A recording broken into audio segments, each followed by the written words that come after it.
اللہ اللہ اللہ۔ تو انہوں نے جو لوگوں کو دین دیا، لوگوں کو دین کی قدریں، تو یہ ان کو ملا کہاں سے؟ تو پھر بات وہی آتی ہے کہ آغوش مادر کی تربیت اثر دکھاتی ہے۔ اگر انہوں نے 70 ہزار لوگوں کو دین کے لیے بلایا اور لوگ کھچے چلے آئے، اور پھر 4 ہزار لوگ ایک مجلس میں وہ واصل باللہ ہوتے چلے گئے، تو ہم اگر دیکھتے ہیں جب وہ گھر سے حصول علم کے لیے نکلتے ہیں تو ماں ان کی آستین میں 40 درہم سی دیتی ہے، اور ساتھ یہ تاکید کرتی ہے کہ بیٹا تو نے جھوٹ نہیں بولنا ہے۔ اللہ اکبر۔ پھر راستے میں جب قافلہ لوٹا جاتا ہے تو ایک بچے کو بچہ سمجھ کے کس کے پاس کیا رکھا ہوگا کوئی تلاشی بھی نہیں لیتا۔ گزرتے گزرتے سرے راہ ہی ڈاکو پوچھ لیتا ہے آپ کے پاس بھی کچھ ہے؟ تو کہتے ہیں ہاں میرے پاس بھی 40 درہم ہے۔ تو وہ حیرت زدہ ہو کے رک جاتا ہے کہ بلا چوروں اور ڈاکوؤں کو بھی پیسے بتائے جاتے ہیں؟ تو وہ تلاشی لیتا تو آستین میں سیے ہوئے 40 درہم دستیاب ہوتے ہیں، تو اپنے آقا کے پاس لے جاتا ہے کہ یہ بچہ ہے، ہم صرف نظر کر کے گزر رہے تھے، بس چلتے چلتے پوچھ لیا کہ تمہارے پاس بھی کچھ ہے؟ تو اس نے کہا کہ 40 درہم ہے، تو تلاشی لی تو واقعی 40 درہم، یہ کوئی انوکھا سا بچہ ہے۔ تو وہ ڈاکوؤں کا سردار پوچھتا ہے کہ ڈاکوؤں سے تو پیسے چھپائے جاتے ہیں اور تم نے بتا دیا، کہا میری ماں نے کہا تھا جھوٹ نہیں بولنا، یہ میری ماں کی نصیحت تھی اور میں اس نصیحت پہ کھڑا ہوں۔ اللہ اکبر۔ اس کی آنکھوں سے آنسو جاری ہو گئے کہ یہ ایک بچہ ہو کہ ماں سے کیا گیا عہد توڑتا نہیں ہے، اور ہم اللہ سے کیے ہوئے وعدے توڑ رہے ہیں اور پامال کر رہے ہیں۔ تو کہا کہ آپ ہاتھ بڑھائیے، ہم آپ کے ہاتھ پہ ہی توبہ کرنا چاہتے ہیں۔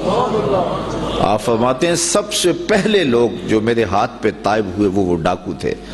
اب مجھے بتائیے، یہ حصول علم کا بھی راستہ ہے، ابھی عالم بننے جا رہے ہیں، اس کے بعد تصوف کی کٹھن وادیوں میں قدم رکھیں گے، چلا کشی کریں گے، مجاہدے کریں گے، اور اس کے بعد وہ مقامات رفیع نصیب ہوں گی، لیکن ابھی بچپن میں جا رہے ہیں تو یہ عالم ہے، اور جب علم حاصل کر کے واپس آ رہے ہوں گے تو پھر عالم کیا ہوگا۔ اور آپ جانتے ہیں کہ آپ کے والد گرامی اللہ اکبر حضرت عبداللہ صومعی، وہ ایک بہت بڑا نام ہے، نہر کنارے وضو کر رہے تھے، اور وضو کرتے کرتے پانی میں بہتا ہوا ایک سیب آیا، اس کو اٹھا کر کے بھوک کی شدت تھی، کھا لیا، کھا چکے تو یاد آیا یہ تو میرا تھا ہی نہیں، یہ تو مال لقطہ تھا، تو میں نے اس کو کھا لیا۔ کیوں کھایا؟ مجھے کس نے حق دیا تھا کہ وہ مال لقطہ لے لوں اور اس کو اپنے پیٹ کا لقمہ بناؤں؟ خیر، جس سمت سے پانی آ رہا تھا اسی سمت پہ چل پڑے۔ بہت دور جا کے دیکھا کہ ایک باغ ہے سیبوں کا جس کی شاخیں لٹک رہی ہیں پانی میں، سمجھ گئے کہ یہاں سے ٹوٹا ہوگا، گرا ہوگا، تو باغ کے مالک کے پاس گئے، آپ سے ملنا ہے پوچھ۔ اس نے بڑا اعزاز دیا، کہا جی بتائیے۔ اس نے کہا کہ بتائیے کس کام آئے ہو؟ اس نے کہا کوئی آیا ہے، اس کو کچھ چاہیے ہوگا۔ تو کہا حضرت آپ کے باغ کا ایک سیب میں نے کھایا ہے، اور وہ ایسے وضو کر رہا تھا تو بس غلطی سے میں نے کھا لیا ہے، تو اب اس کا کیا ہرجانہ ہے میرے ذمہ؟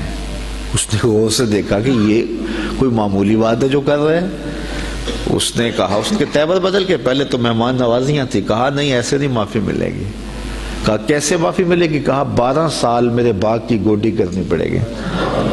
ایک سیب کے بدلے 12 سال؟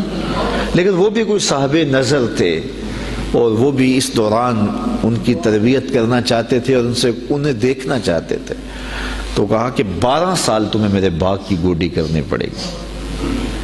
تو تیار ہو گئے کہ ٹھیک ہے، وہ میرا گناہ تو دھل جائے گا، تم معاف تو کر دو گے۔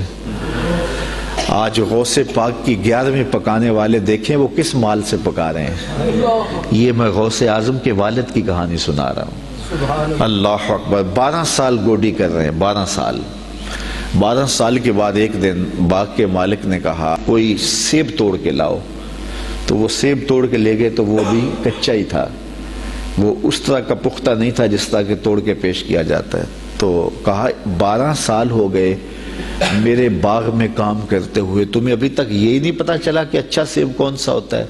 کہا ایک سیب کی سزا کاٹ رہا ہوں، مجھ سے قسم لے لو 12 سالوں میں نظر اٹھا کے سیب کی طرف دیکھا بھی ہو۔ میرا کام جڑوں میں گوڈی کرنا ہے، وہی کرتا، میں اوپر کبھی 12 سال میں نہیں دیکھا۔ اللہ اکبر۔ تو فوراً سینے سے لگا لیا، کہا تمہارا گناہ معاف ہو جائے گا، اب ایک شرط رہ گئی ہے۔ تو کہا حضرت بتائیے۔ کہا میری ایک بیٹی ہے جو آنکھوں سے دیکھتی نہیں، کانوں سے سنتی نہیں، زبان سے بولتی نہیں اور پاؤں سے چل نہیں سکتی، تو اس سے تمہیں نکاح کرنا پڑے گا۔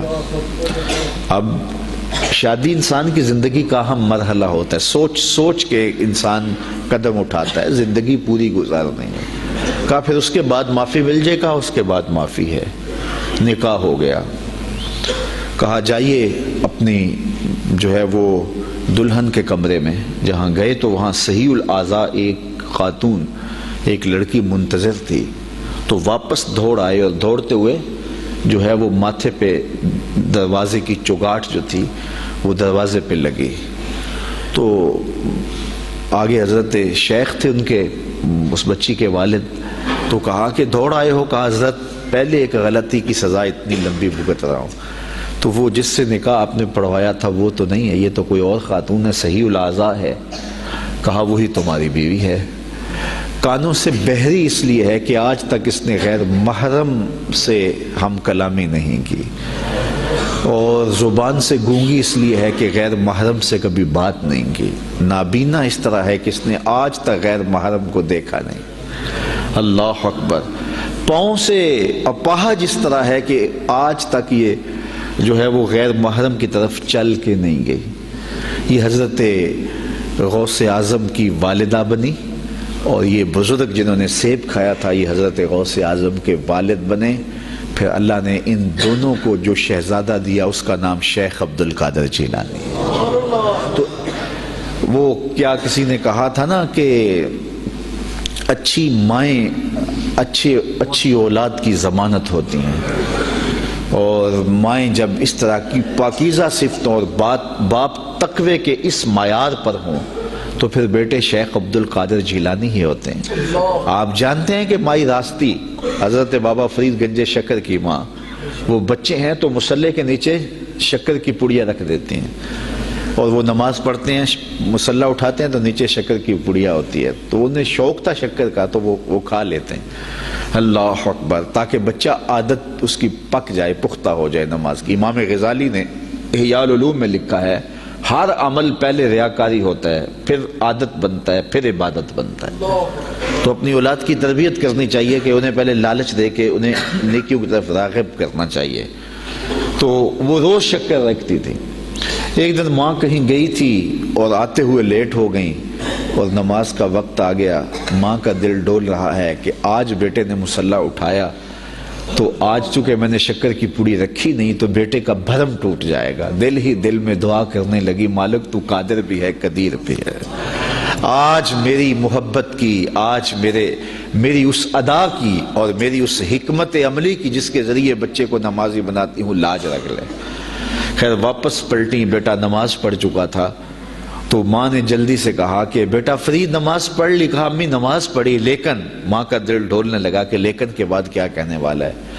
کہا لیکن آج جو پوڑی شکر کی ملی نا اس کا چاسی کوئی اور تھا، اس کا مزہ ہی کوئی اور تھا۔ تو ماں نے بیٹے کو گلے سے لگایا، کہا بیٹا پہلے پڑیا میں رکھتی تھی، اب تیرے رب نے رکھی ہے۔ اللہ اکبر۔ کیا آج کی ماں بیٹے کو نمازی بنانے کے لیے اس کے مصلے کے نیچے چاکلیٹ نہیں رکھ سکتی؟ آج اس کو نمازی بنانے کے لیے کوئی طریقہ اختیار نہیں کر سکتی؟ آج اگر ماں اپنی اولاد کی تربیت کے لیے کوئی اس دور کی مطابقت میں اچھا فیصلہ کرے اور اس کو دین کی طرف راغب کرے تو آج کا بیٹا بھی بایزید بستامی کا جانشین بن سکتا ہے، آج کا بیٹا بھی غوث اعظم شیخ عبد القادر جیلانی کا جانشین بن سکتا ہے، بابا فرید گنج شکر کا جانشین بن سکتا ہے۔ قطب الدین بختیار کاکی علیہ رحمہ جب حفظ کرنے جاتے ہیں تو استاد پہلا پڑھا سپارے سے آغاز کرتے ہیں، سارا پارہ سنا دیتے ہیں، دوسرا تیسرا حتیٰ کہ 14 پارے سنا دیتے ہیں۔ 15ویں پارے سے استاد جی شروع کیجیے۔ کہا جس درس گاہ سے 14 پارے حفظ کیے ہیں تو وہیں سے باقی پارے بھی حفظ کر لیے ہوتے. کہا میری ماں کو 14 پارے آتے تھے اور جب صبح اٹھتی تھی اور اتنی دیر تک جو ہے وہ رکتی نہیں تھی, کام بھی کرتی رہتی تھی, 14 پاروں کی تلاوت بھی کرتی رہتی تھی. اور یہ بات میں نے ماں کی آغوش سے یہ پارے سیکھ لیے ہیں. جب ماں ایسی ہو تو بیٹے قطب الدین بختیار کاکی بنتے ہیں. اقبال کہتا ہے تو نہ شناسی کہ تو نہ دانی کہ سوزے کراتے تو دیگر گوں کر تقدیر عمر را. اے میری بہن تو نہیں جانتی, اگر تو بہن ہو کے قرآن پڑھے تو عمر کی تقدیر بدلتی ہے, اور اگر تو ماں ہو کے قرآن پڑھے تو بیٹا نیزے کی نوک پہ قرآن سناتا ہے. تو ماؤں کو خاص طور پہ اپنی اولاد کی تربیت کے اندر کوشاں ہو جانا چاہیے. یہی حضرت غوث اعظم رضی اللہ تعالیٰ عنہ کی تعلیمات ہمیں بتاتی ہیں. وآخر دعوانا